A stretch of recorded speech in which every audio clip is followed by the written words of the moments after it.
আল্লাহ রসুল সাল্লাল্লাহু আলাইহি ওয়াসাল্লাম বলছে কিয়ামতের আলামত অনেকগুলোর মধ্যে 4টা আলামত এরকম নবী বলছে আতা আর রাজুলু ইমরাআতাহু আক্কা উম্মাহু আদনা সাদিকাহু আকসা আবাহু।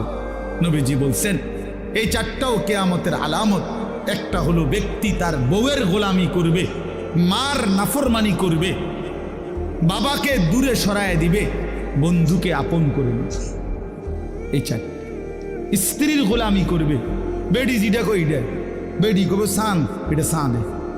দুপুরে মনে করেন দুপুরে যদি বউয়ে কয় কি সুন্দর চাঁদ উঠছে, আসলে তো চাঁদ এত সুন্দর হয় তুমি না বললে তো খেয়াল করতাম।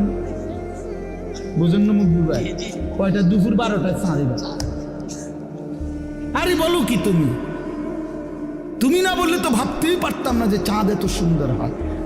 কিন্তু এই কথাটা তো বলা উচিত বেডি রে, কি গো বেডি কি কইলা তুমি দুপুর 12টা বাজে বুঝে চাঁদ ওঠে না। ও বলছে ওয়াইফ বলছে এইটাই চাঁদ, এটা সূর্য, এটা মানুষের কাছে সূর্য লাগলো, এটা আমার ওয়াইফে যেহেতু বলছে চাঁদ, এটা চাঁদ। এরকম অসভ্য এমন গোলাম, নারীর গোলাম, নারীর চাকর, স্ত্রীর চাকর, মাকে জুলুম করে আখ্যা উম্মাহ